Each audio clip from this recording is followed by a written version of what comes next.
Okay, decided to go live New Year's Eve, uh, just because I haven't done it in a while, and just to keep everyone updated on what's been going on. And I will do another one about this time tomorrow, maybe 9 o'clock or so. It's a little late. It's 10:41 my time. I was busy with a few things today, but we'll do another one New Year's Day. Do one New Year's Eve to get everything done.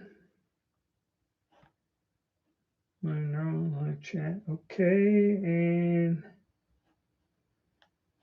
sure we got everything set. Okay, so yeah, I wanted to get in. Sorry, my sinuses. I wanted to get in New Year's Eve thing. Actually, I wanted to do New Year's Day, but it's like we're ending a year and we're beginning a new year. Okay, it's kind of we're ending one mediocre pain in the ass year and we're going into the dark abyss of God only knows what election year. Yeah. Uh, so far, I've been trying to get a lot of content up and out to get the channel going. It has drawn in more subscribers and there's a lot more activity. And if you guys notice, I started to talk about precious metals, gold, silver, things like that. And the reason is it's all tied in to the economy and a lot of the political situations and everything going on. Okay. Uh, there's a lot of anxiety, a lot of speculation that with the inflation, and I guess the wife told me that tech sector is going to get hit. I guess Google itself is laying off some ungodly amount of employees uh, coming up here sooner in the first part of next year. And a lot of these big companies are canning a lot of people. And that's a lot of people that are going to be out of work. And one of the worst recessions we've seen in years is a recipe for friggin' disaster. So a lot of these videos are more geared to inform my viewers. Um, just my ideas on it. At my age, really investing in gold or silver is kind of pointless. How much time I have left. Okay, it's a long end strategy, fooling around with the metals, or just to have some insurance, just have a little on the side, because things don't look good. And it's kind of like, I guess this year was the year of all the ATF's laws and pistol braces and bump stocks and all this other stuff. Uh, and if you watch the legal channels, they can drive you crazy, just like when you watch about the gold and silver metals channels. They make a video every day with an update. Oh, this court decision has been appealed, and this is in this, and this is in limbo, and we got to wait. In the end, I guess the Supreme Court threw them all out. Yes, Happy New Year, Rudy, Joe. I seen you. Uh, so I got some of my super loyal fans are here all the time. And like I said, just to have a little live chat, I'm using a generic software on YouTube. I should go back to that thing with the mallard duck that way I could bring the boys from Canada in, but I haven't spoke with them in months. I haven't kept in contact with the gun geek Rodney or sportsman with the long number there, Sean. Good fellas, and they're busy up there in their own rights. The Gun Geek's been cranking out some videos, and Reppin' Rodney has more of his side by sides and taking his shotguns and hunting guns into another realm there, which is good. He's staying in the hobby. Okay. Oh yeah, you like that? The flaming raccoon. I found that. Mine don't do that. There's no trash cans. We do just feed them table scraps, and they just sit there very nicely, eat and leave. But but yeah, it's I got to get in there. There he is. Speak of the devil, Gun Geek. Good to have you aboard, man. Uh, yeah, mine don't do it, but that is a neat thing. I figured the channel needs some sort of logo, and I think the raccoon with his paws up with the flames behind him between two trash cans is just the new thing. It could be we could have a new political party. I guess the Whig Party, their mascot or animal wasn't an elephant or a donkey, it was a raccoon. So at one time, the raccoon was a political mascot, so something to think about. AJ and the Gun Geek. Yeah, it's an old trick. Feel the raccoon scraps. Yeah. I mean, I keep them as therapy animals. They help me out a lot, especially, everyone around here tries to kill them on sight. So when they sit in my yard and I feed them something, they just sit there. I'll drink a beer and stare at them. They sit there munching on whatever's there and sit there and stare at me, and everybody's happy. Uh, Double barrel. Yeah, yeah, it does. It does, Gun Geek. We're not in here tying. It's got to be, it's got to be the old Damascus barrel ones. We're gonna specialize here. And actually, shit, along with the dollar worth nothing.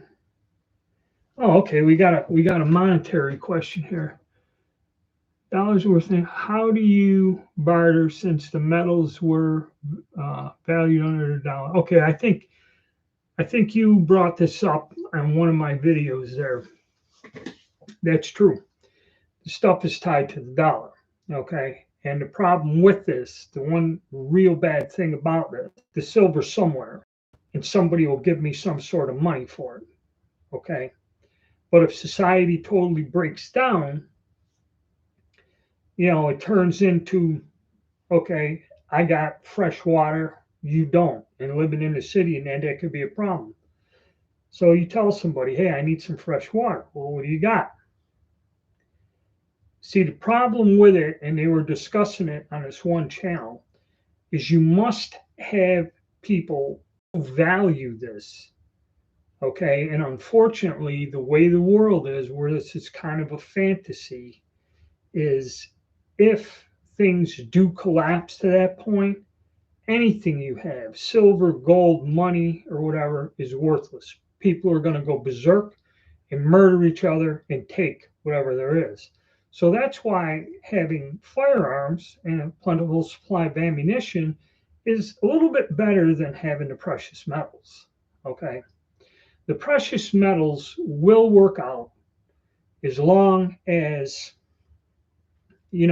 society does, even if things get dark. It's like the one guy said, if there is a depression, okay, we're not talking about science fiction end of all times. We're talking about a depression where money's tight. Okay, say you lose your job. All right. Say you need somebody that you're not going to go to a garage because they charge you thousands and they don't accept cash. You have to have a credit card when you go to the regular things. But say you get somebody, hey, can you fix my car? And one of your neighbors comes over and goes, yeah, I can repair it. I can do this. And you say, look, I don't have no cash, but would you take some of this? And then it becomes to where if the person knows you don't have money and you got silver should be worth something to someone, they may take it. Okay, this is the problem with this barter system, like the goldbacks. Okay, I really like the goldbacks. A lot of people think they're interesting. A lot of people would give me $4 for one just to have this weird thing. But when I tried to use it as money, like say, hey, it's worth $4. I told the guy that owns the bar, I'll give you a gold back and I'll give you $1. You give me 2 cans of beer. All right. And luckily he was my friend.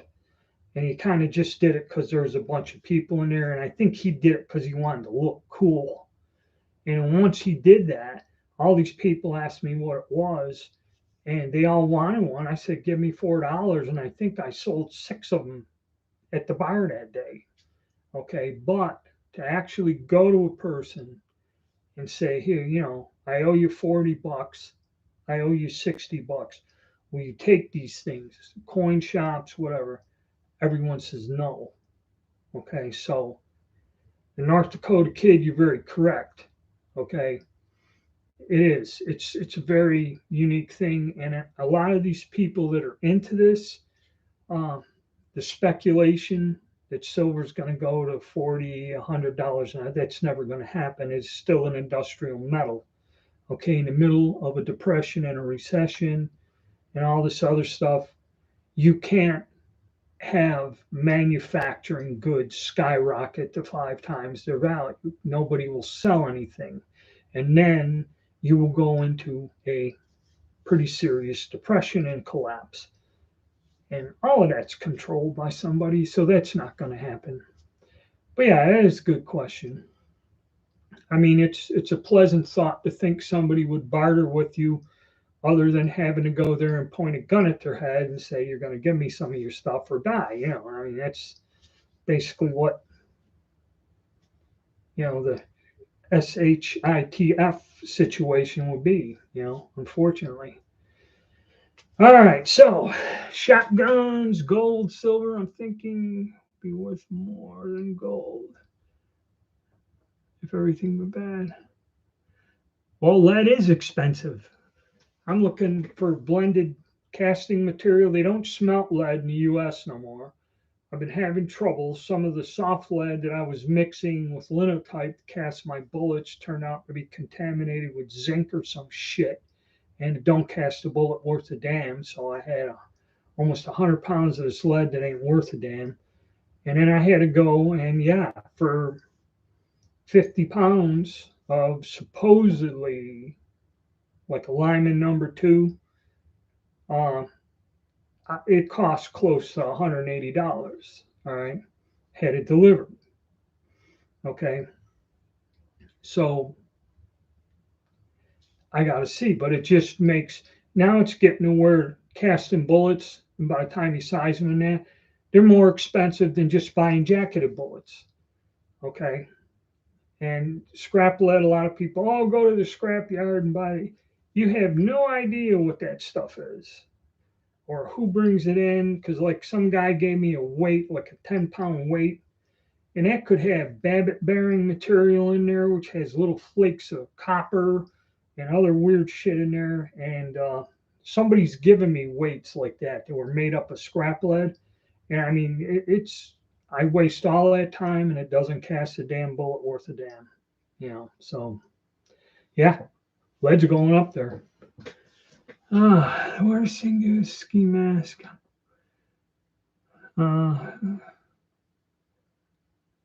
Goes. Happy New Year. Yep, Christopher, you're reaching. All right, thank you. Yeah, I know that, because that's another thing I'd like to discuss. I am going to bring back my political comments. Okay, really, Joe, lately, and where you live, how things be. Yeah, that's true. T&B Bullets had some lead for sale come out of the hospital, I think. All right, T&B Bullets. I'll have to look that up. Thanks.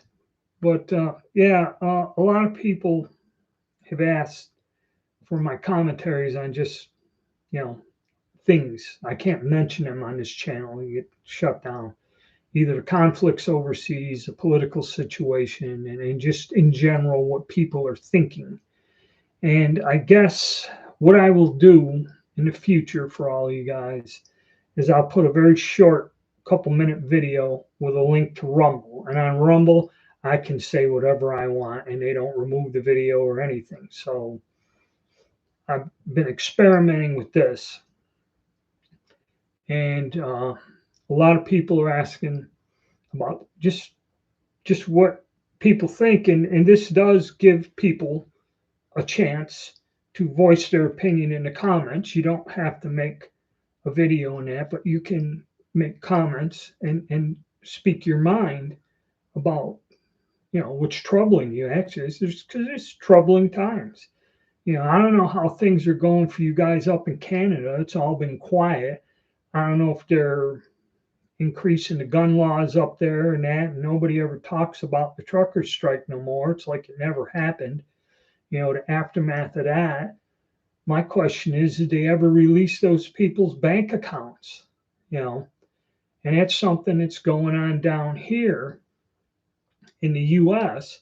is not only did they close these banks, but then again, the banks that closed was kind of, they weren't quite mainstream. I don't know whose bank closed or how or why and how you lost your investments.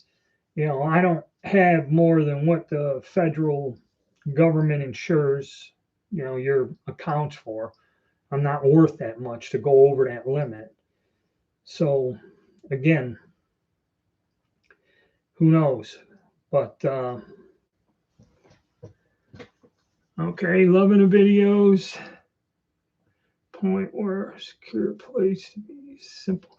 Yeah, it's true. And when I tried to go live on the other platforms, it's kind of like to give me that slot or socket, and it's like a permanent thing. And I have to buy some sort of software because the free software, I've tried it, it's so confusing.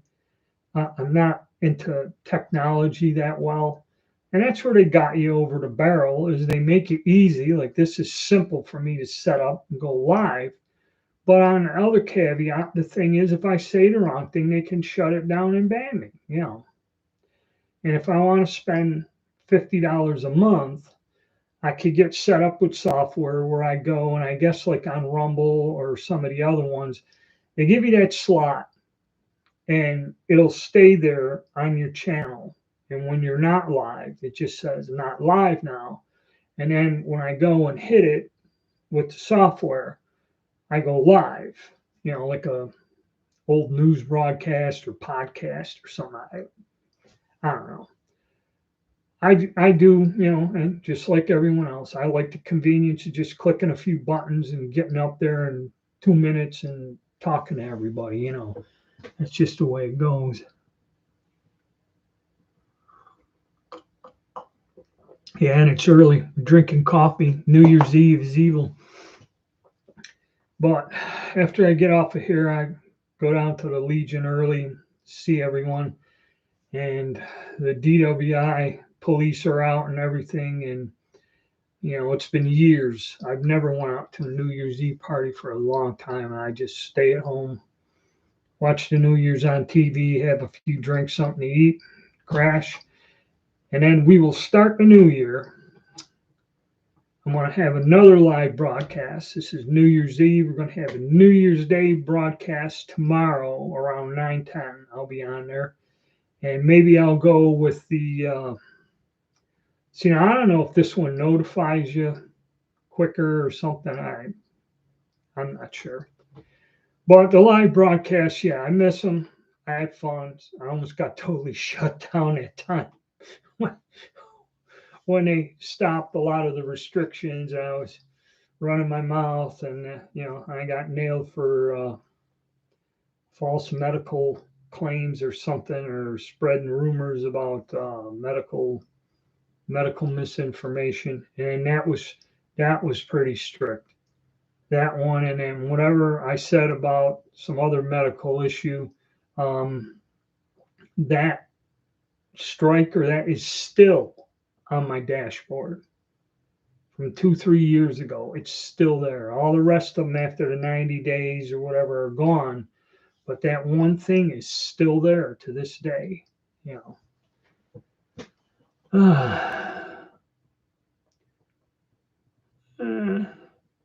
I hear you. I don't like celebrating the New Year hangover. Well, I'm too old for that. They hurt like a bastard at my age.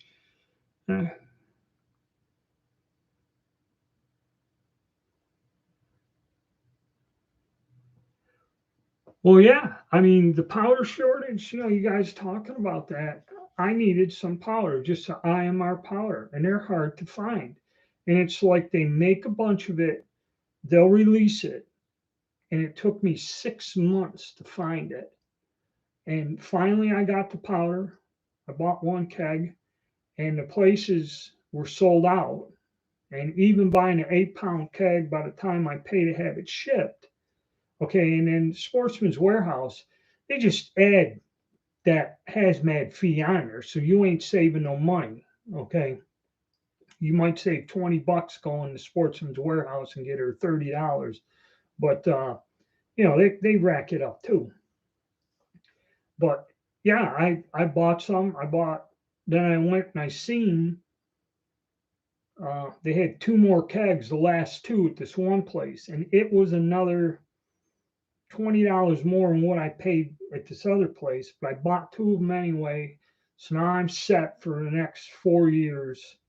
I got the powder and I can do what I want with it. Unfortunately, it costs very close $48 a pound. Okay.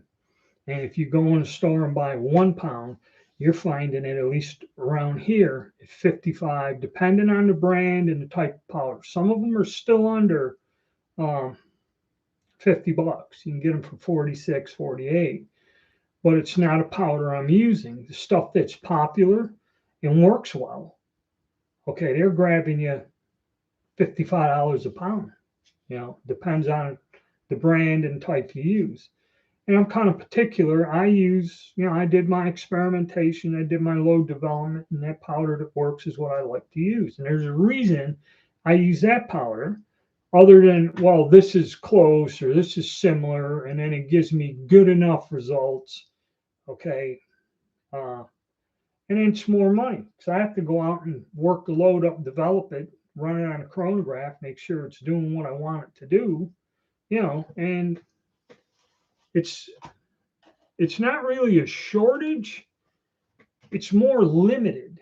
In other words, they release, like Sportsman's Warehouse earlier this year, they stocked the whole aisle. I mean, they had a whole bunch of powder, 8 pound kegs, 1 pounders, all of them, 4 pounders. They come out and they filled the whole aisle in the store, which usually there's part of a shelf with 15, 20 pounds of powder. They filled the whole aisle. And I went, and that's where I got some Bullseye, and I got something else. And it's quite expensive. And you don't see people running in there and cleaning it out because it's 3 times more than what it was. So it was there, but over time, as it depleted, they never restocked it. And even when I went, before I bought this last stuff, I went down to the store, and it doesn't look like they have added anything after that initial outlay. And when you go online and go to all the places you look for IMR powder, it's there. Ads will run shortly. Let's skip the ads. I don't like ads. Okay. It's there, but it's depleted.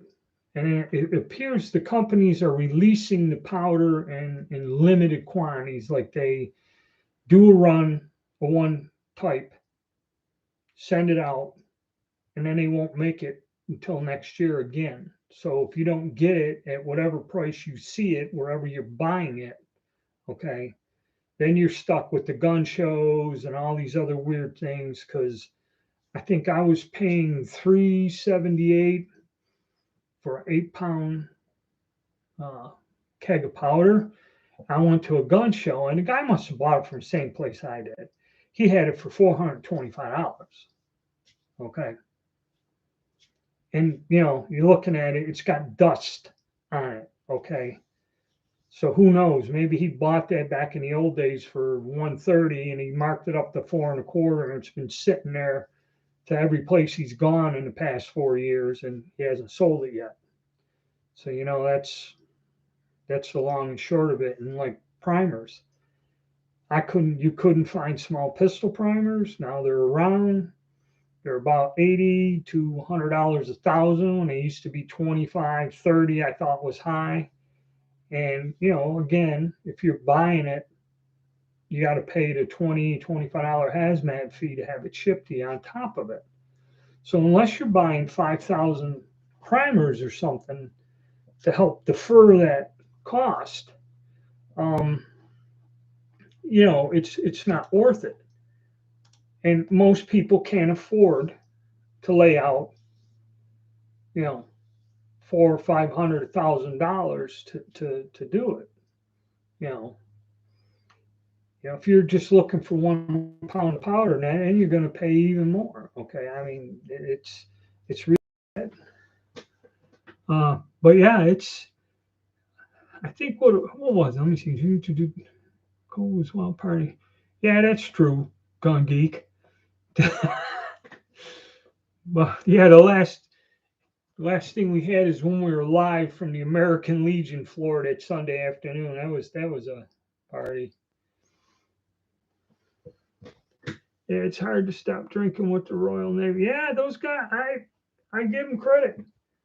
Out of all the foreign military units there were, they were the only ones. The Royal Navy had me come over to their ship and drink some of them room temperature Pfeiffer's. They gave me a little bit of their rum ration. At least the British Navy still gives their guys a rum ration. You got to be out at sea for 90 days to get 3 cans of friggin' beer in the U.S. Navy.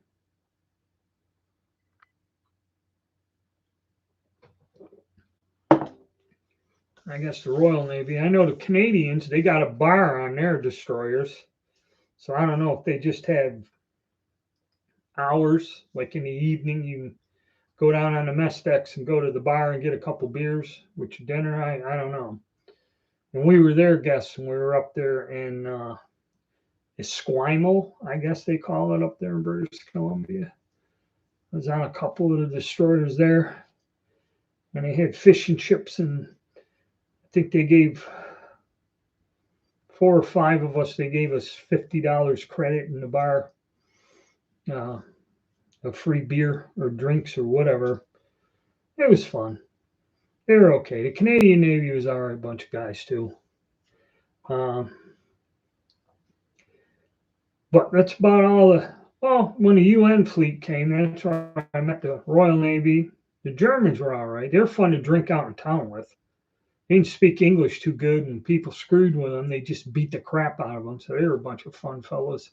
Uh, and I think it was the Scandinavian, Sweden, whatever. There's only 2 guys that come off that ship. They're like 6'5", long blonde hair. They look like backup singers for ABBA or something. There's some pretty big boys. And they just come down, sit, drink a few beers, and watch everybody at the club and that, and just smile and wave, and never said much of nothing. So, yeah, the good old days. But yeah, reloading is difficult, and it is cheaper. I think somebody was listing something or making a video. If you have the brass, okay, which is the most expensive component, you still can kind of make out reloading. But, if you figure in the brass or even at half price, reloading it and the time and everything and getting the power, if you can find the power, if you can find the primers, okay, and the cost of the primers went from like 4 cents or 5 cents, now it's 15 cents. It's cheaper to buy halfway decent ammo on sale, buy a case of it. You can't really do it unless it's something highly unusual. And then a lot of the older cartridges that you got to fabricate from something and turn and either fire form or neck down or cut down. And then some of the stuff I have to turn on a lathe and actually turn the base diameters down and that to get it to chamber. A lot of work, and a lot of that stuff is anywhere from $1.50 to $2 just for the case, So Germans down in Australia. Oh, that's tourist. Germans like to drink anywhere they are. I think that's like a national requirement or something. Going to Oktoberfest. Now I've seen some of that live on YouTube. That's a 3-ring circus there. I don't know if it was in Munich or Berlin, but it was wild.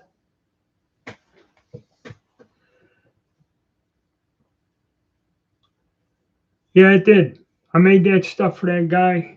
It was 5095 Winchester for that thing.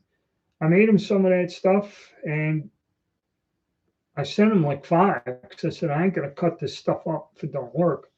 And he called me back and said, make 20 of them up or 30 if you. I said I'm running low, and a lot of that brass also. Starline made it. It's good brass, but a lot of the odd or old Western calibers, they got it to where whenever they put the little red sticker and say no back orders or nothing, and we don't know when we're going to make it, that could be a year to 2 years before you see them because they must be running around the clock making 9mm, 45, 30H, stuff like that. But all those old Western cartridges, like the 5070 government, try finding that now.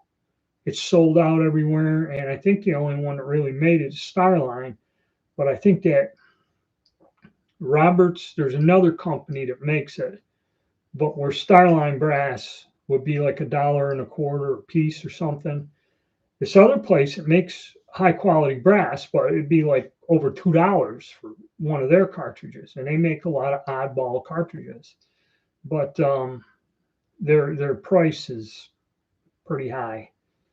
You're almost as going with Bertram brass, but I haven't even checked on it. I've been busy these past few months, changing over, retiring, getting everything geared up.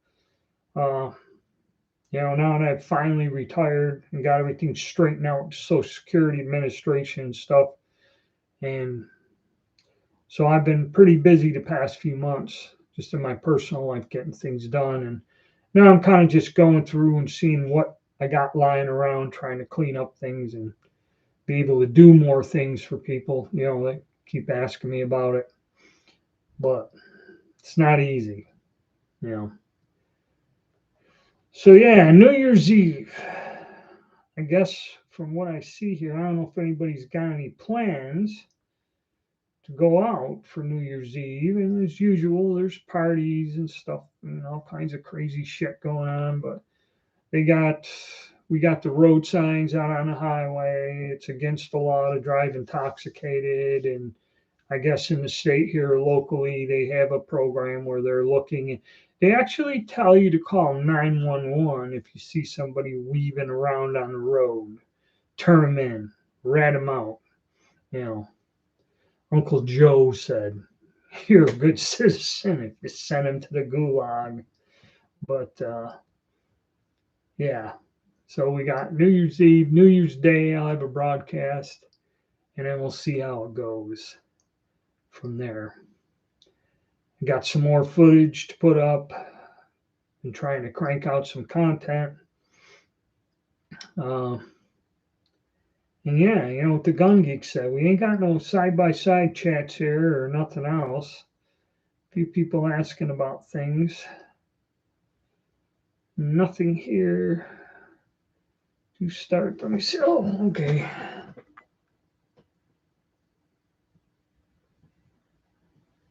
All right, Christopher. Yeah. Okay. That's one of the kickers. I ain't that healthy.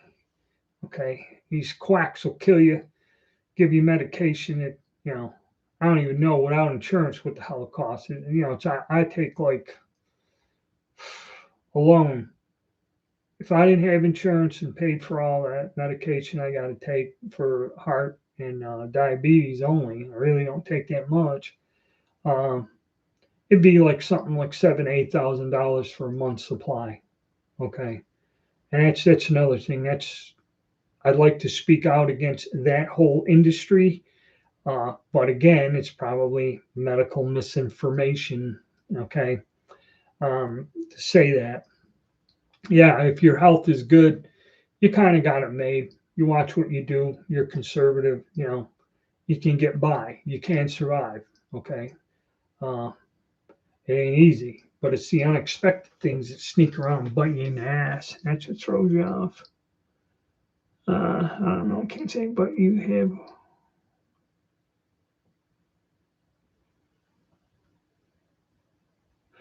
Well, that's something, AJ John. See, the whole thing over there, is very strange. Okay, my two cousins, I mean, these guys, they're in their 40s. They're talking about drafting these fellas. All right. One's a carpenter, and the other one, I forget what the hell he did. He works in an office or something. He had some kind of degree. He was working in a lawyer's office or some stuff. And one of them, yeah, it was the one that's a carpenter. I think he had when he joined the reserves, they sent him to fly a Hind helicopter. And I don't know what the extent of it is. He went to school. I guess he learned to fly it, can get it up in the air and drive around. That's all they need. And they haven't kind of drew him in. He actually was talking to us live on the phone. We chatted with him. He's pretty well intoxicated now, and he's mixed emotions. He said, I don't want to go. I got a wife and kids. He doesn't want to end up getting injured and but he said, if they call me, I'm going to go. I ain't going to run away. But it's kind of stagnated, and there's no progress there's no movement. We're like in this World War I thing where everything is static. And to me, it's not a real conflict. There's a lot of, well, I can't say it because then but I will make a video about that one conflict and tell you, exactly what has been going on there. Okay. And that's why I don't want to speak out, because that's, no, it doesn't line up with the media, and I think the government's getting tired of it.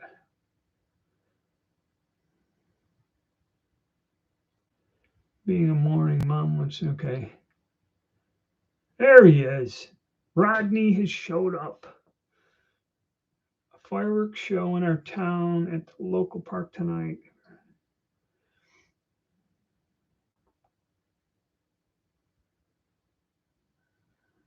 Test out some good. Yeah, well, around here, I live outside the city, so I guess the tradition here in the land of rednecks is at midnight, everybody starts firing weapons in the air. So thank God I put the metal plates up in my roof, but they all go crazy for a few hours, and the gunfire goes on for about 20 minutes.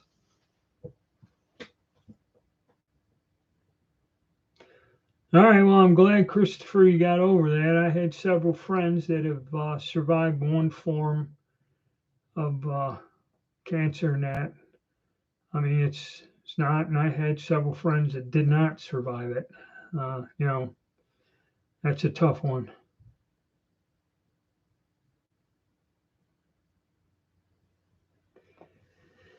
So yes, so we got the fellas. We got two of the guys from the Great White North with us. Got the Gun Geek and got Rod back.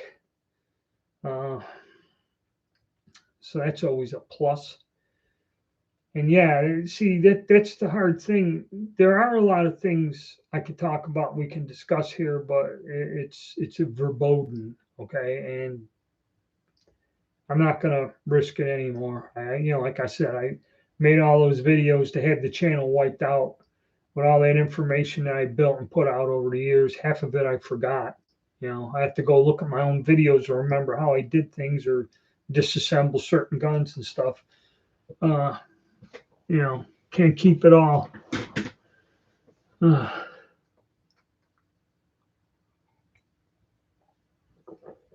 Oh yeah, Rodney, how's your dad doing? I knew the last time I communicated with you, he was up in the hospital or something. Yeah.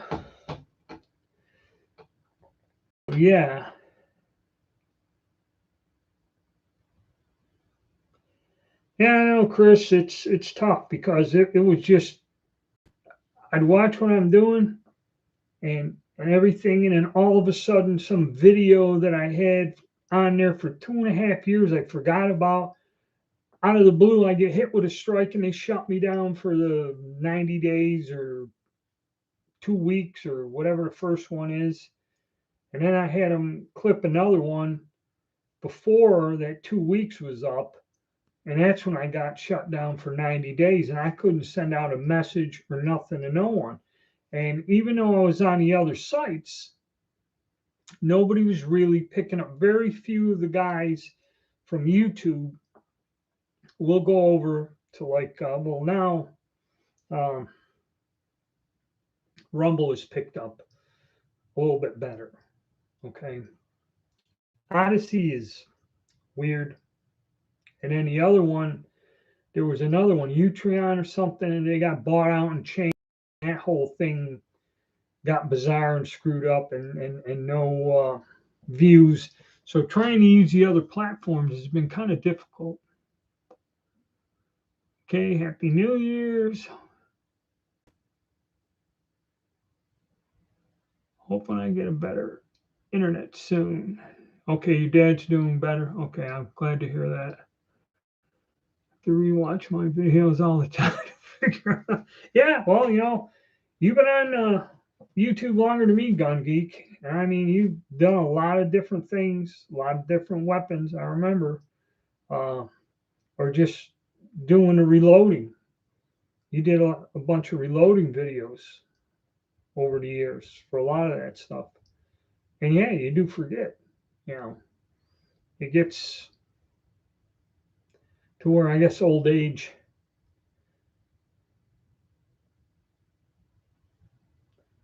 And it was a Koba. Oh yeah, all right. Thank you there. Yeah, I'm starting to get more views and more people are coming. And the way the format is, you got to run everything at very low resolution and it gets out there. But I'm not censored. Okay, I can speak my damn mind, and I'm not going to get yanked off or the video removed or any of that other crap.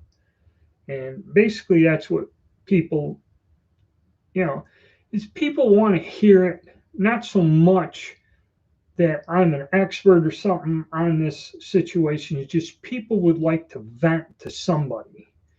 Because if you go down and you start talking about gun rights and all this other stuff, a vast majority of the people that have guns have like one or two guns, or they hunt, or they just got where I live, they just got one pistol in case to defend themselves.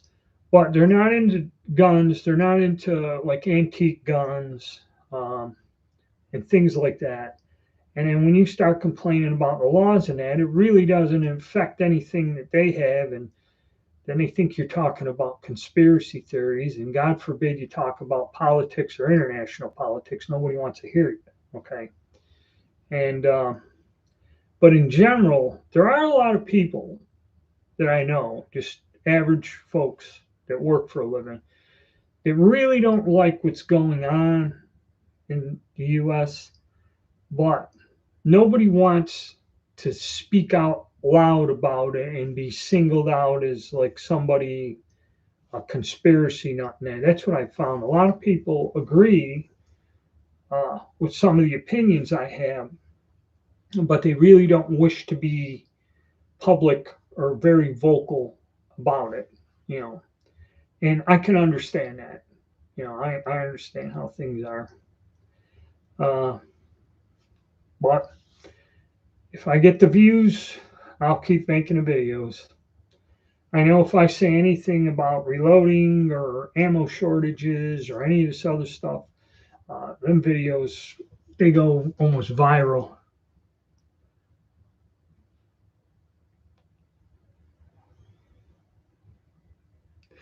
Yeah, speaking of gun shows, there's that guy Readiness Review, a younger fellow, and he does some pretty in-depth videos. Okay, and he's down there, and I give him credit. He goes and scrapes to the bottom of the barrel in places. I think that one Spanish rifle he bought from Hunter's Lodge or something. I think them things been sitting in a warehouse since the 70s. I think I bought some stuff from them years ago, and they used to have piles of it. And it's all Royal Tiger level of stuff. And he did get some other guns, but he did a short where he went to a gun show and there was a rotary rack on a table and he's just looking and reading off the prices. M1 Garands went from anywhere from 2,500. I think the lowest priced one was 1,500. Springfield 30-06s, 03A3s, the stamped ones. I seen a local gun show where they wanted over $1,000 for them, and I think the one he seen in Iraq was $1,200. And like he said, this is crazy. They're common, I mean, they were common guns. There's lots of them around if they haven't been sawed up. But I remember when Garands went up to about 1,200, and then we had that recession 2008, 2009, and then you'd hardly see them at the gun show. And then all of a sudden, after that recession, I'd go to a gun show, and there's dealers that had 3 or 4 of them in Iraq, and they were down to about $800, and they were all over the place because what it is people had them, they needed money, and they went and sold them. Okay, so the dealers had them. Then as the economy picked up, people got money again. A lot of younger guys, hey man, I want to get my hands on an M1 Garand. And then all of a sudden they went back up to $1,200. And that was the last, you see, it's been about 5 years since they closed down the Greensboro gun show. So 6 years ago was the last one I went to. And I remember I set up there, and one guy bought one, and he bought one of the ones that went to the Netherlands or something and was scrubbed or whatever they did to them. They were rebuilt in that. But I remember when they came in the 80s, he bought one of them for like $800. And he said, this is the cheapest one I could find. He goes, there's several here, but they all want $1,200. Well, when I went to Winston a month ago, I asked that young man, how much he paid, and he told me he paid $1,800. Now he said that the gun was original. Okay, it hasn't been rebuilt or a new stock put on or nothing. And I guess he told me that if you get one rebuilt by one of the places here that'll rebuild your Garand for you, he goes, those go for about $1,500. Okay, like a refurbished one. And there are 2 or 3 companies that make them, but yeah, it's crazy. And I will, if I do go to the gun shows, I will keep lots of people. Yeah, Log Cabin Loon, he just sits there with his cat, dog, roosters, whatever the hell he does, by his motorcycle engine he's working on, and he just discusses stuff. And he gets a giant following of people. People just like hearing the man speak, and most of his topics are, just speaking his mind.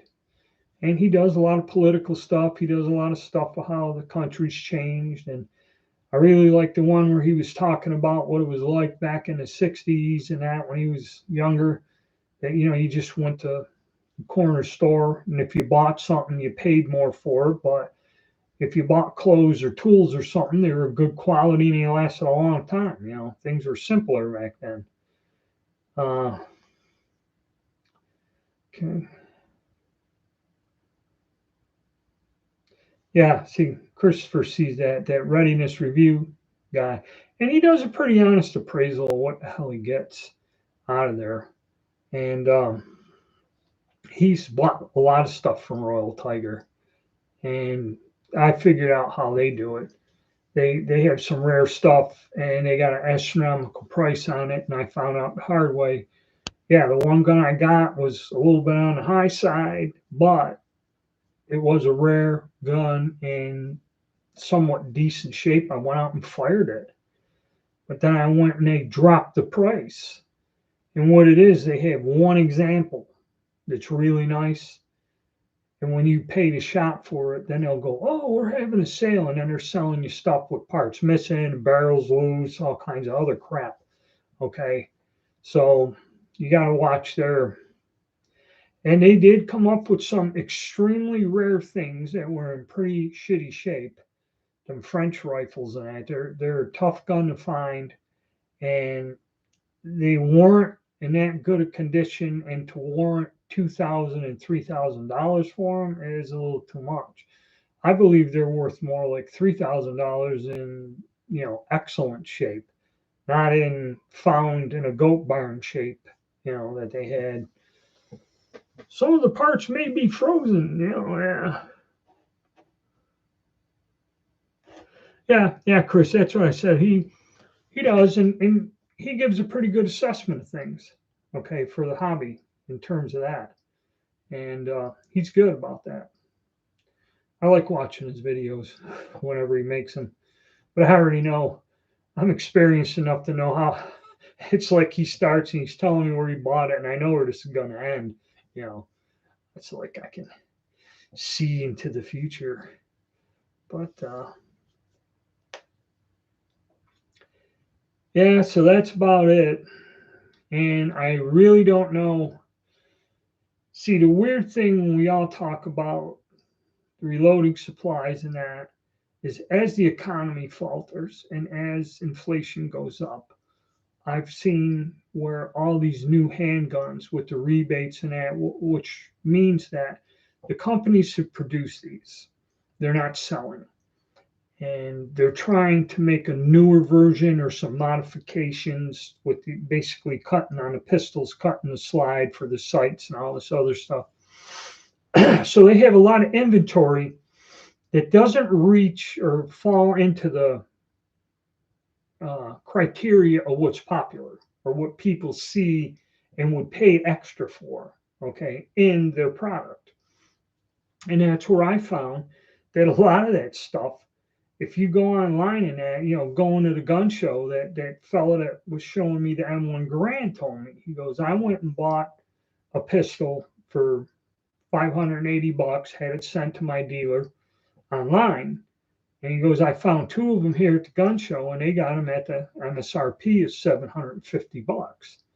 Okay, so he goes, yeah, I mean, coming to the gun show and going to these little tiny dealers and pawn shops and that where they don't have a lot of sales. I have no idea how they bought the guns or what they paid for them. They may have bought them back earlier when they were newer or the hottest thing, and they just been hanging on to them for a while, and probably they bought them at a price where they can't go any lower. Okay. So that's what a lot of these small dealers get hurt with this deflation or price shifting and changing, and sales kind of puts them out of business. There's no stability. See, in the old days, before the internet and all this, dealers get the stuff from the wholesaler. Some of them will price them one way or the other, but generally, like, back in the city, there used to be like 5 different gun shops, within a 30-minute drive, even if I went out of the city to a couple, and I could find, basically everybody selling stuff at the same price. Okay, there was very little difference. And when you had the gun and it was used, generally, if you hung on to it for a few years, that retail price did go up a little bit, and you could just about get your money back depending on how long you held the gun. And if you took care of it and it was like new, you could go and sell it used or sell it privately to somebody. And more or less, you didn't lose a lot of money. Now I just went and I wanted one of those Caltech 22 pistols, and I paid close to 200 some dollars, almost the full retail price. I seen one on sale for 158 bucks. So if some guy can go and buy one of them little 22s, P17s or whatever for 158 bucks, how can I ask, 2.5 or 2.25 for it? It's not going to happen.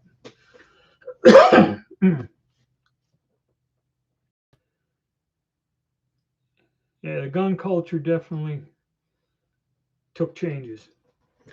And basically, that's the way it is with everything. You see all the guns coming down, like I said, the deflation. And what's going to happen is if they do lay off more people and the economy gets worse, okay, I don't know how that's going to affect production of, new stuff. I mean, they're already selling stuff discounted to move it because it's not moving. ammunition did drop down finally, but I think that like 9mm, if you find it for $239 or $240 for a case of and usually it's foreign made stuff, Max Tech or something like that. That's about the best you're going to do. I don't think it's going to get any lower, and it kind of bounces up from that 240 to 280, okay, around in there, and that's going to be it because the cost of everything has gone up. That's just inflation. You're not going to find it any lower unless you buy some of that weird crap like Sterling. I remember they're selling that Sterling. Guys are blowing their guns up left and right with that shit. Or a wooden chamber. One guy went and took the case and just tried putting the cartridges in the chamber of his pistol barrel. He took the gun apart and just wanted to drop them in there, and half the cartridges out of that. And they were selling them in 1,500 round lots. I almost bought one because at the time when they were getting $60 or $80 a box for 9mm, you could buy 1,500 rounds for about $700. And I think AIM was selling them. AIM was one place, AIM Surplus. There were several places that had this stuff. And then I said, let me look at the forums before I take a chance. I've never heard of this company. I don't know.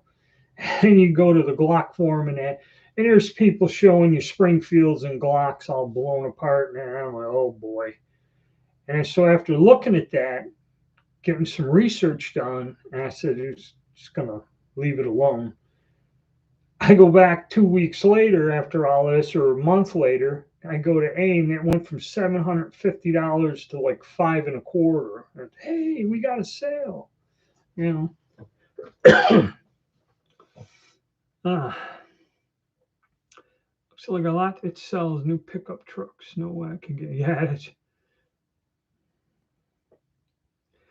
Yeah, Chris, you're right, because that's the thing. Cars do wear out. Okay, I like buying new ones because less hassles. Yeah, you pay more, but I don't have to work on it or have to replace anything. And by the time it gets to that point, it's been paid for a while, and I drove it around enough to where you get a new one, and but now I don't know if I can. And yeah, it's one thing. I forget what the hell I paid for that little Tacoma. I'm gonna say 24,000 or something. But now, like Chris was saying, 75,000, 80,000. It's or now I think the cheapest you can get one for is 42,000 or something.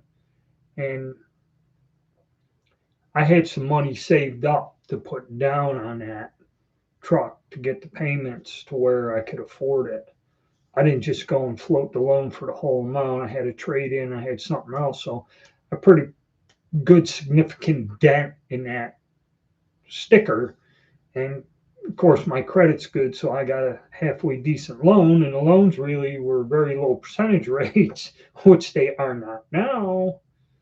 And so yeah, floating 50, 60,000 for a vehicle, that's pretty tough.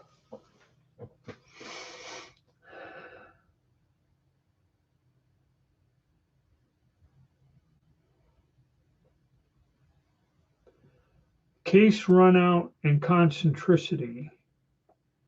I tend to get flyers. Curious. Well,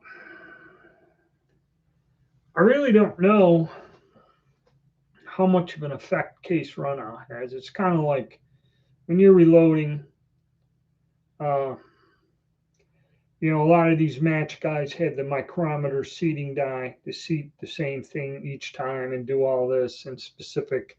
And there were people who were doing 1,000-yard shooting telling me about this, where they got everything down to within a half a thousandths, but they're shooting at 1,000 yards. Flyers, it depends. If you're reloading, it's just the powder that you get to reload, humidity can affect it, or you're a couple grains off, or the way you're right. Maybe the way you load it ain't quite lined up right, and you get a flyer. I never really, I get good enough accuracy out of them old military guns that the ammo beats anything out there, and really don't get into the match grade stuff. And I do even with my reloads. Every now and then I get a flyer or something that just don't go right or gets thrown off. A lot of that too. See, that's why I'm particular about the powder, because when I load the ammo, and even going by a tenth of a grain IMR is two of them little kernels. Okay, you get with certain powders, I get a single digit number on the consistency or extreme spread. Okay, when I get a single digit or 10 or something like that or 12, I consider that good. I have had accurate ammunition that shoots well. That standard deviation is, 36 feet per second or something. I mean, some of it's way out there. I've had some even higher that shoots good in the gun. And again, I found a lot of it too is the shape of the cartridge. That's why certain cartridges, like the 8x56 Hungarian, works good with one powder because the way that neck is. If I put another powder in there, which is similar, and use the same bullet and everything, it's all over the place and the accuracy sucks. So the shape of the cartridge also has a lot to play in what powder you use and your performance. You just can't use, like I know the reloading manuals will give you 5 different powders, which, all of them are safe, all of them will work. But what the end results are, you know, you don't know. And a lot of these old military calibers have no load data at all. And that's what I found.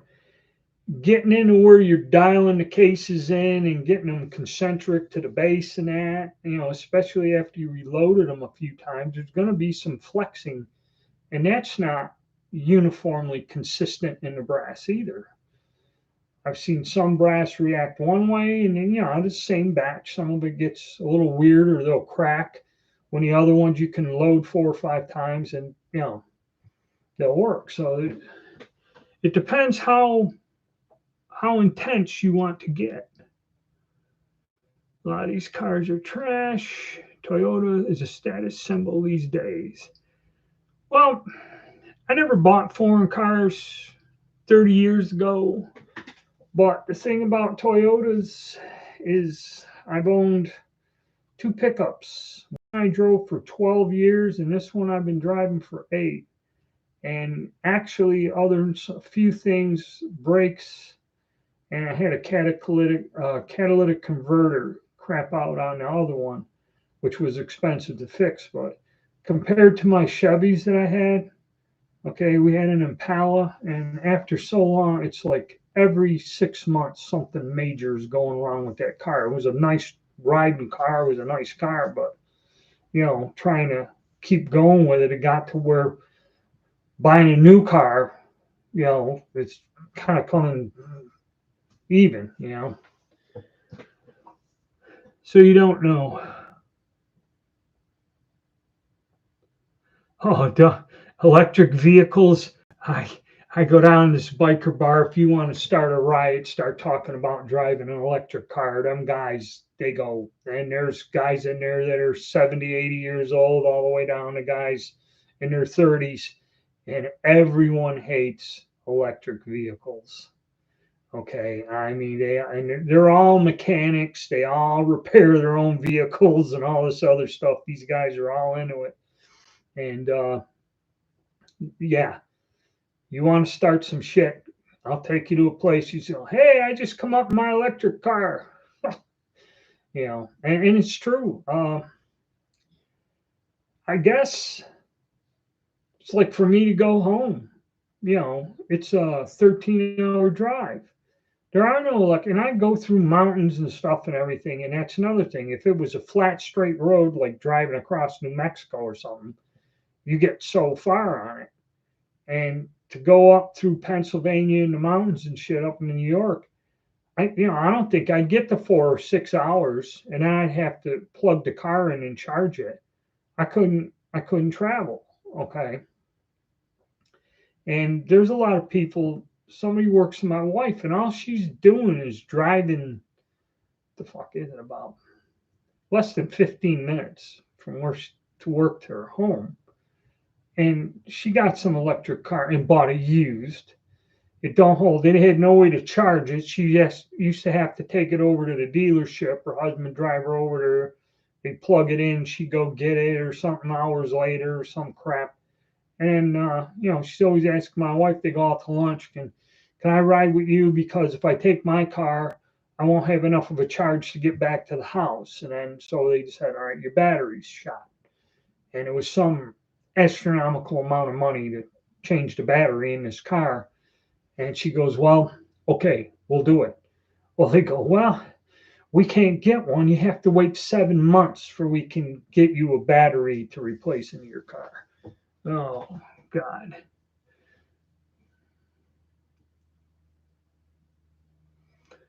Okay, so yeah, electric vehicles. Yep. Do I think that 9mm and 5.6 will double this year with LC not making for the public? Well, the thing is, I think that's a lot of BS because I still see that green tipped ammo. Winchester keeps selling it after our fearless leaders said not to do it. Traditionally, they always have an overrun. They always sell the excess to the civilians. If that was something he did, or I don't know if he has the power to, he can't tell a company you can't sell your product. The only thing he can tell the company is if you continue to sell your product, we will cancel the government contracts. I think it's all a bunch of blown smoke because I still see the stuff for sale after he said not to do it. And to see it double, you're still getting stuff from like I think PMC from Taiwan or wherever it is. They make the ammo is close. When I did the video testing it, their ammo is close to Lake City ammo or U.S. mil spec. It's very close. Okay, actually, you can't really, shooting at an AR-15, it's very close. Okay, some ammo is not. Okay, some of the foreign, I know the Turkish ammo, it was cheap, it was really nice, it was well made, it went off, but the accuracy sucked.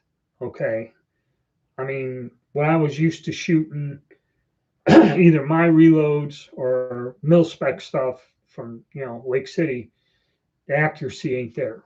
It was cheaper ammo. It was nice, clean ammo, and I mean it went off, but the accuracy wasn't there. You have other sources to get decent mil spec ammo. I know a lot of weird stuff comes out of Europe and that. I've never really tried it because usually, like the Winchester, when it came up, the M855 ammo, I bought 1,000 rounds of it. Okay, and for me, going out shooting, 100 rounds or so every now and that's going to last me, and that's a good stockpile in case I ever have to use the rifles for something else. I got more than enough. Okay, and if that ain't enough, well, that's the end of me. Put okay to my Subaru. Went to Montana.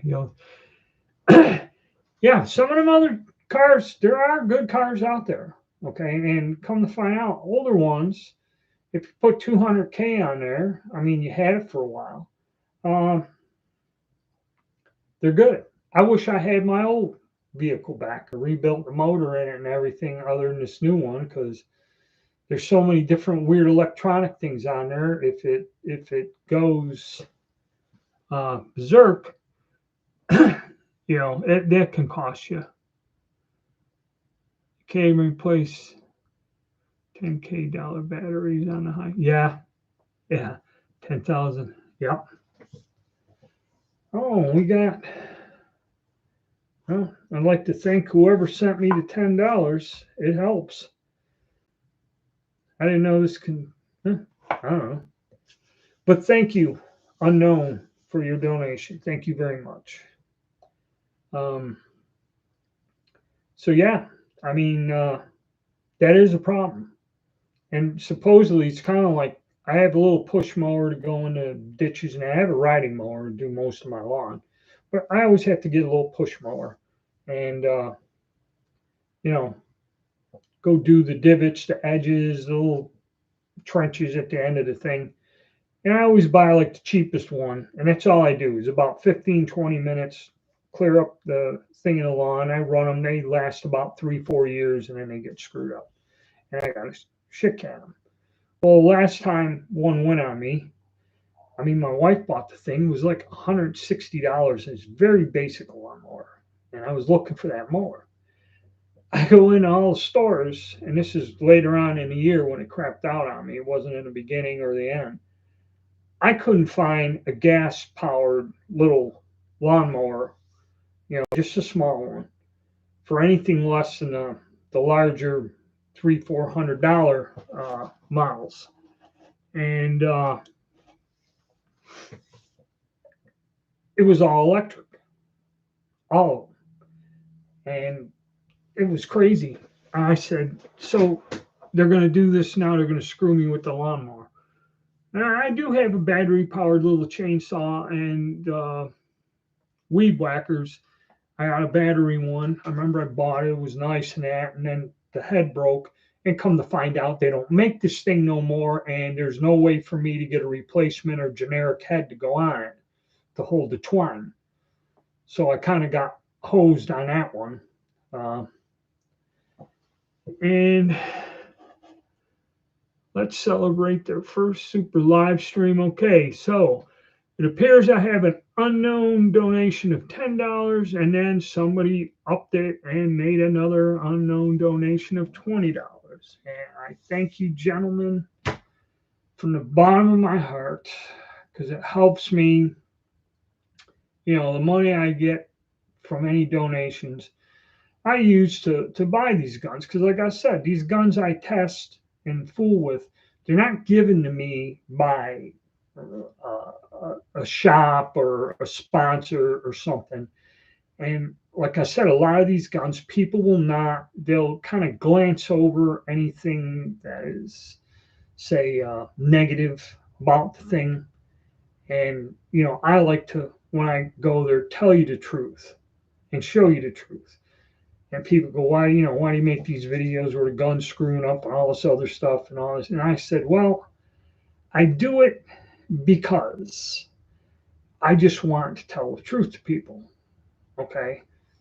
And all this latest and greatest and pose with the gun like this and then shoot and run around and then just take it and shoot the damn thing.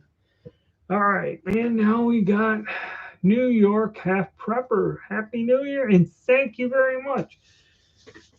Well, you guys are turning this into a great event here. Let me see if I can go get another cup of coffee, and I'll be right back. Hold on. Hey, can you give me another cup of coffee?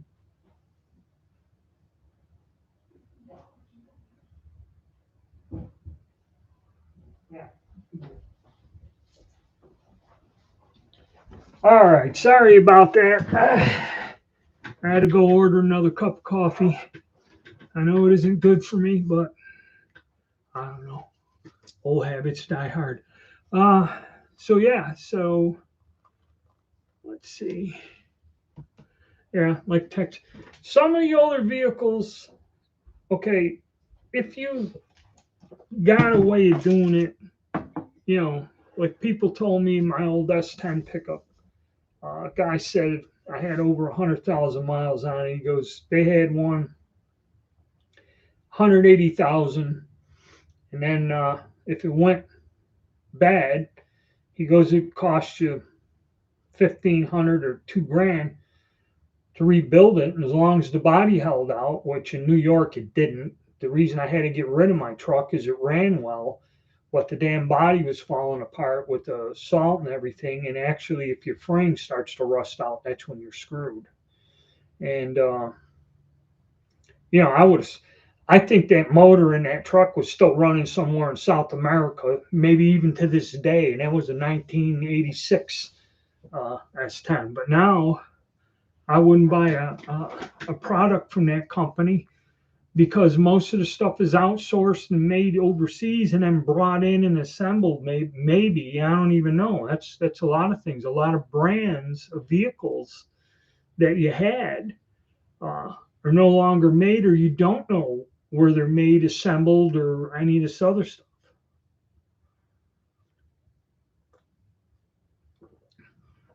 Because when I worked in that cast plant, we were making transmission housings.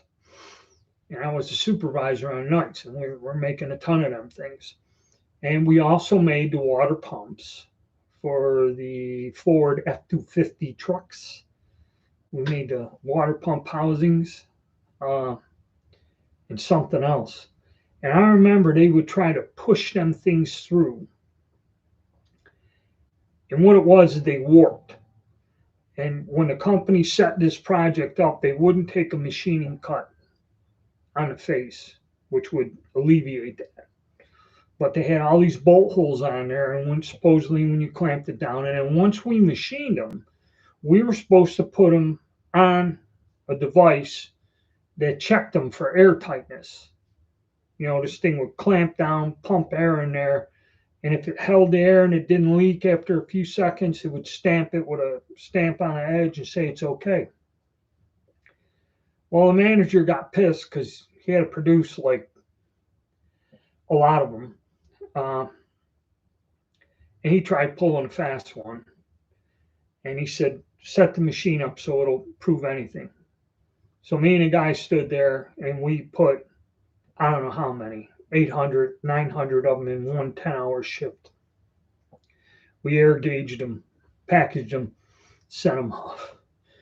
And they sent them down to Mexico somewhere. They cross over in Texas, and there's a plant down there in Mexico. All of a sudden, these tractor trailers come back about a month later. And some of them had the damn fans and bearings and stuff pressed in there. And they just brought these huge boxes on forklifts in there. And they sent all 800 of them back. Okay. And I mean, fix the problem or what it was is they screwed up the damn casting, the material. Okay.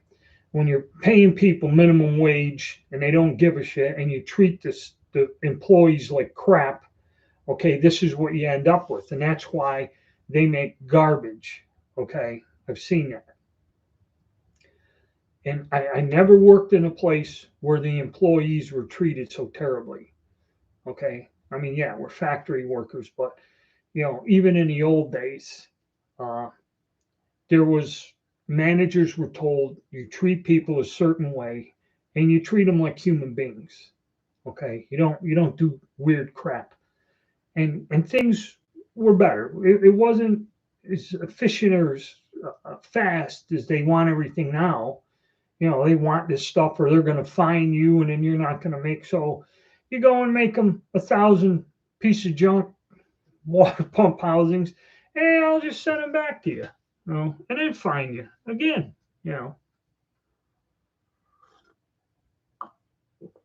But unfortunately, I ain't got to deal with that no more.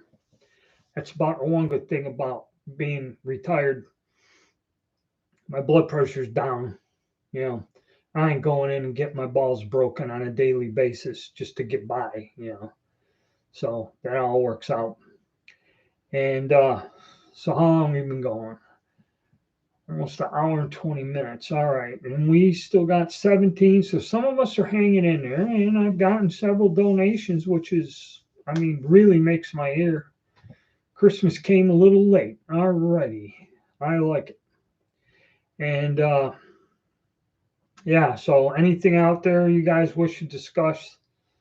My throat's getting tired. I had to drink some more coffee. talked about electric cars, reloading. And yeah, if you guys want to hear about the economy, about conflicts, watch. I'll put a little tiny intro on YouTube and then go to Rumble and I can speak my mind and fill you guys in on what I found out is going on and what I think is going on.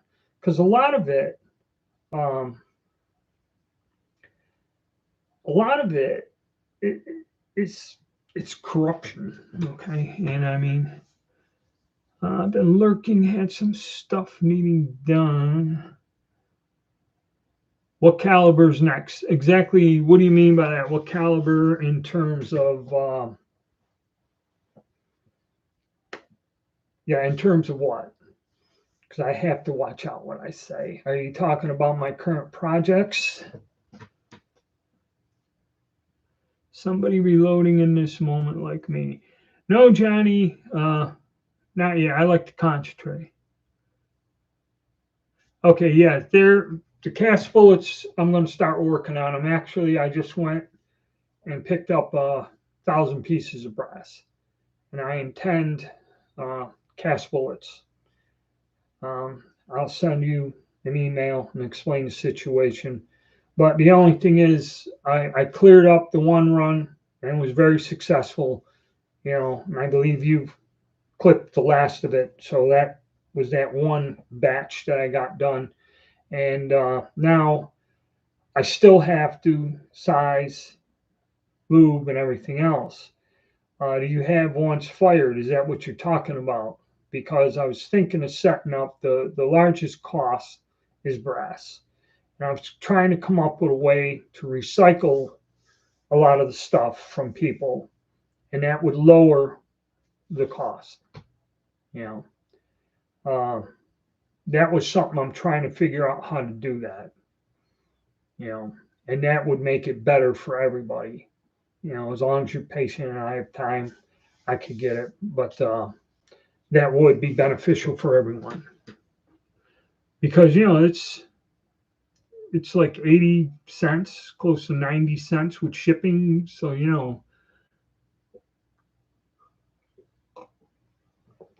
but any questions like that, email me and we'll try to come up with a solution. Because like I said, now I got time to monkey around other than going to the doctors, extending my life with their quackery. But I have to go. Then the insurance company gets pissed, tells me they're going to stop paying for everything unless I do this. I got some land I got to clear off, but once I get some little bit warmer weather, because it's down in the 30s here, down here in these southern tropical regions, it's a cold spell when it's down to 30 or 29.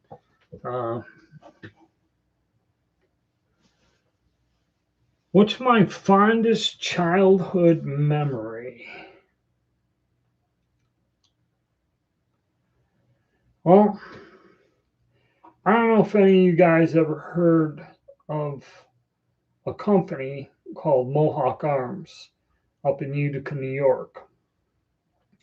It was they sold military antiques and they did sell guns. What was my rank in the Navy? I was a machinery repairman, second class petty officer. I was an E5 in the Navy. And my cousins, or my mother's first cousins, actually my grandmother's sister's sons, owned this business. And they started it in a damn garage behind my grandfather's house. They rented it from him or whatever. And they bought and sold guns. And, back then, until 1968, you did not need an FFL. Okay, and these guys just bought and sold a lot of guns. There was a lot of Civil War stuff in that. Yeah, I didn't make. I was only in for 4 years, so yeah.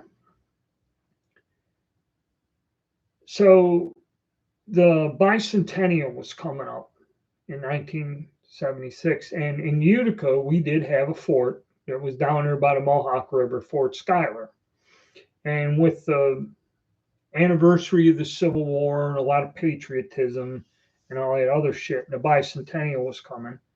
Uh, my cousins expanded their business to the point where they were going to build a four-cornered blockhouse, Fort Schuyler, amusement park, whatever the hell, and that.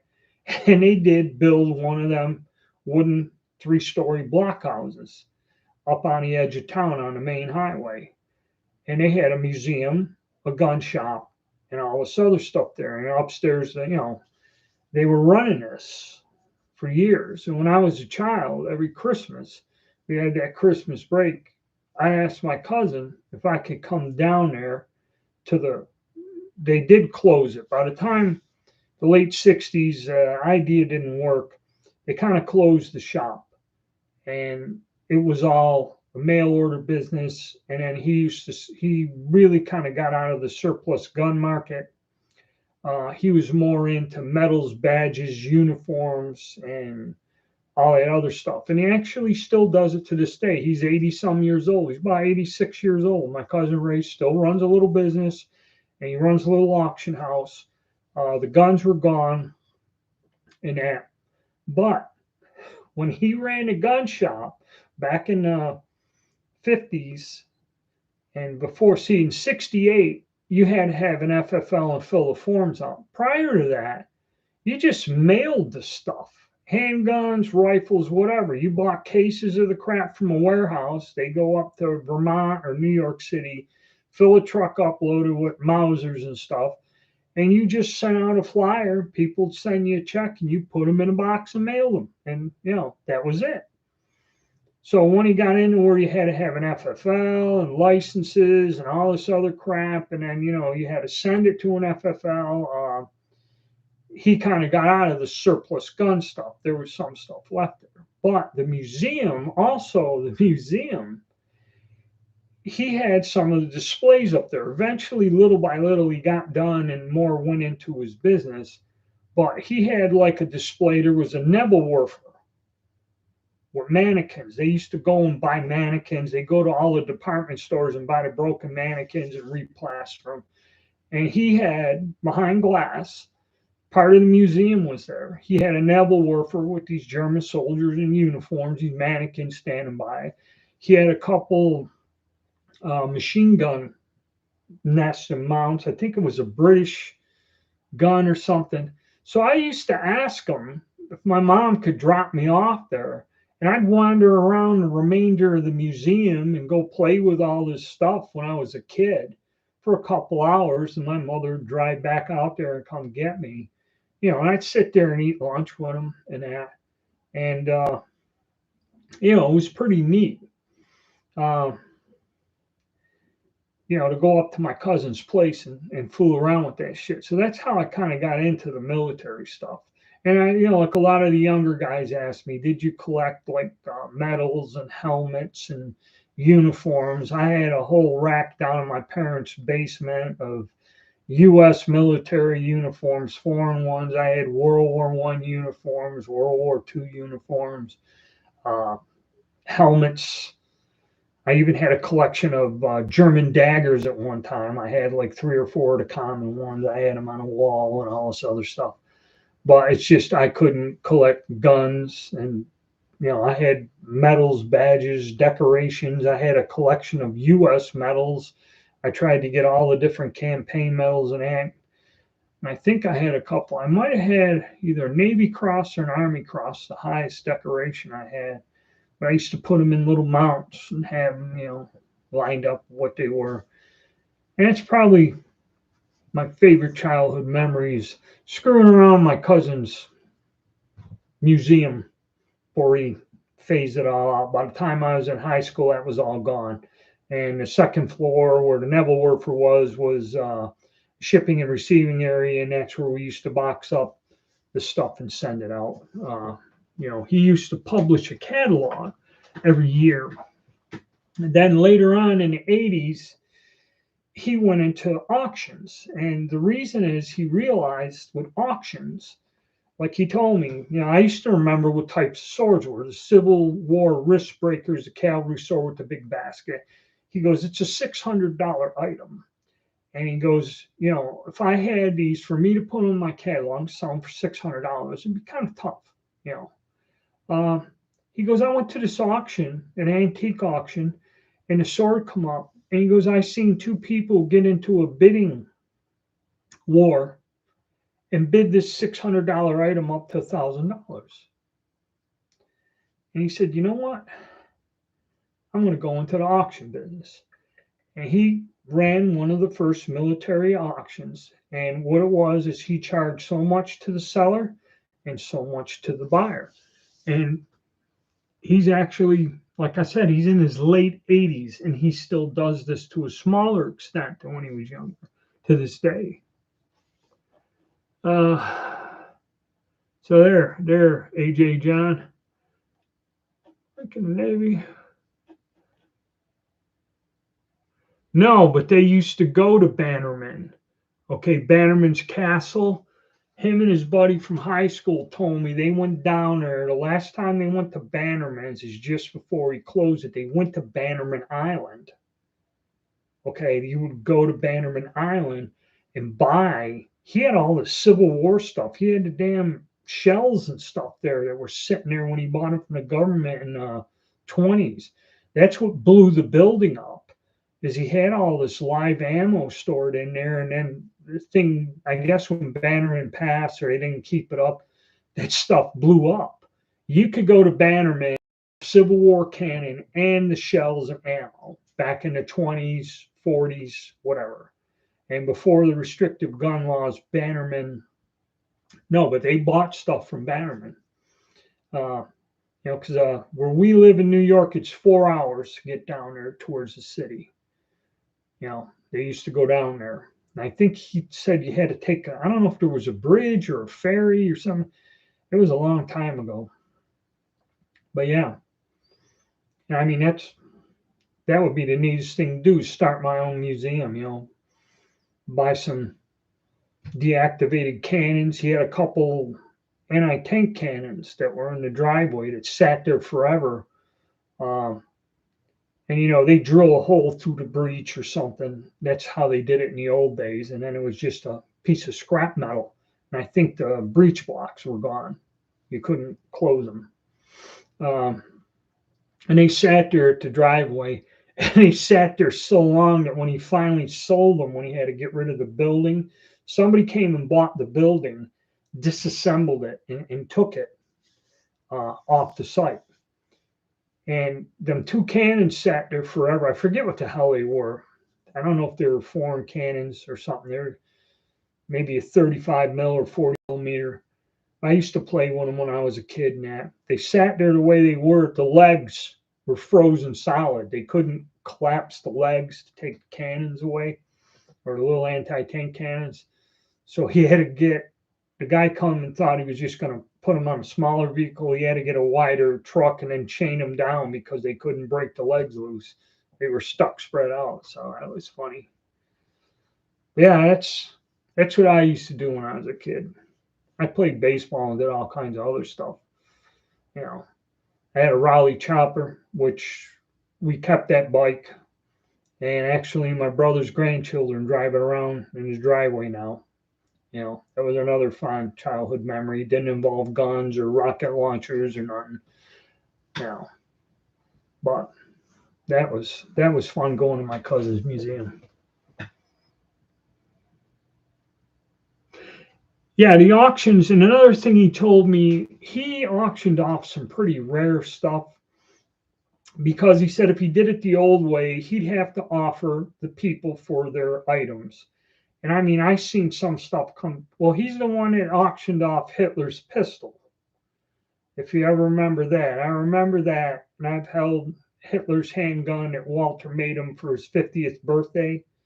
I've actually picked the gun up and held it in my hand because that was kept under security. They brought it in. He let me look at it, and I think that guy, the one guy that has a video there that does all that stuff, he mentioned when that gun was auctioned back in the 80s. And I forget what it sold for. You know, back in the 80s, inflation wasn't that high. It was a lot of money. Um, but yeah, I seen that, and he had a lot of these decorations. Somebody brought in a bunch of these, and they were in these cases like jewelry, and he goes, "Yeah, some of these things come with title. They're from Hungary, Italy, all this other stuff." And I mean, some of these they were a lot of money. And he said, if I wanted to buy this from the collector, they'd never accept my price. But at the minimum bid, I take a percentage, and then I get a buyer's percentage. And he goes, that's how I make my money. And basically, I think it come out to like 15%. It wasn't that bad. Back then it was only 10% buyer's premium and 5% seller's premium. And that's the way he ran this. And he had some amazing stuff come through there. And, you know, the bigger the value, the more he gets. And I remember one of his friends criticized, I don't know how he can just live on 15%. I said, but yeah, when you move, a couple $100,000 a year through, or whatever it is, maybe even more, uh, that's how it works. Yeah, but I held that gun in my hand. It's not a childhood memory.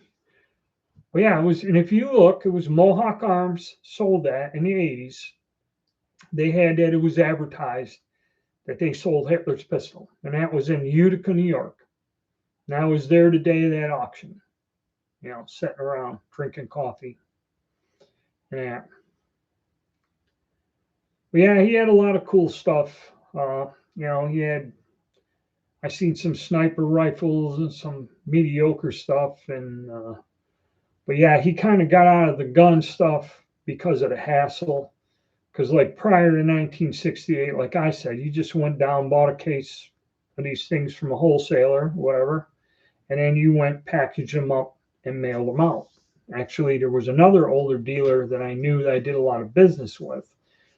He lived in another part. He lived close to Albany, and he showed me his flyers. He said back in the '60s, he worked for the federal government as a meat inspector, and he had a farm and his house and that. And this one room in the house, he'd just go up to wherever the importer is, St. Albans, Vermont, or something, and he would just load his truck up with old military guns back in the '80s when they were coming in. He got back into it because you couldn't get the old guns.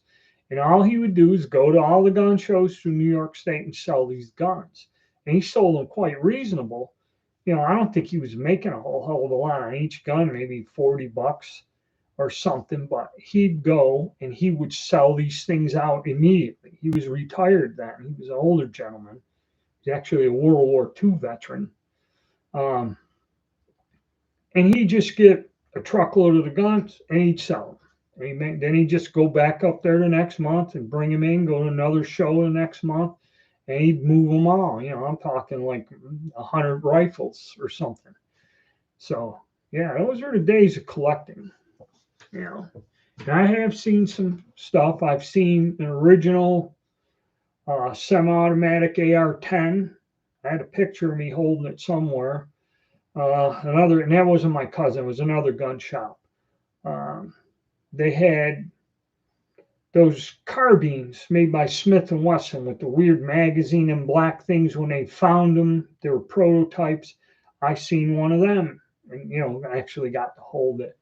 And I seen an original Carcano converted to 8mm. It was a single shot that the Germans did.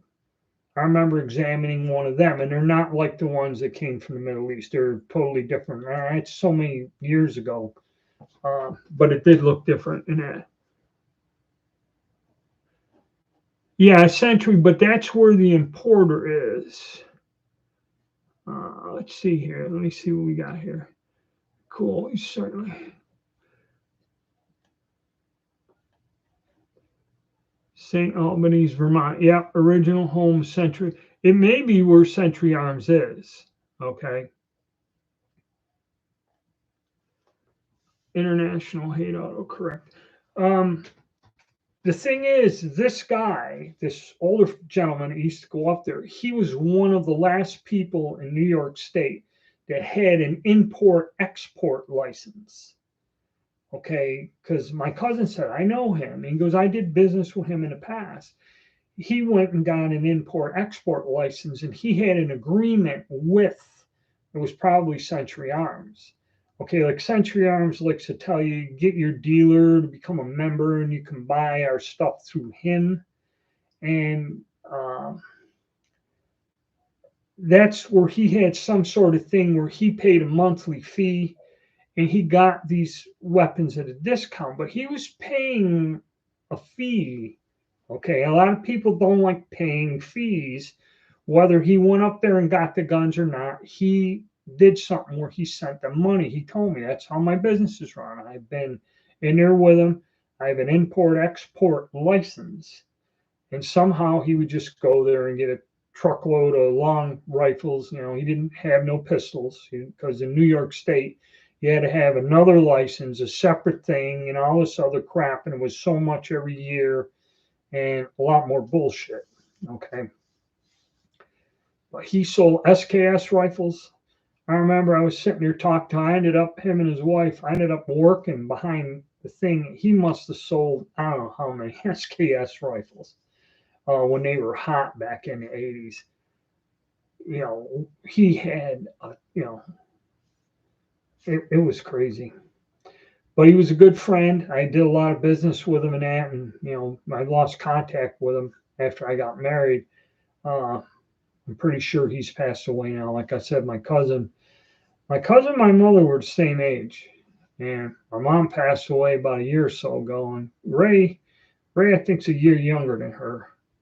So, but he's in his late 80s, and he still runs his little business. I think he has somebody helping him up there, but he has a little place, and he still does some auctions with maybe 80, 100 lots of flags, swords, and things like that. But he's still going at it, so good to see. Let's see, autocorrect. All right.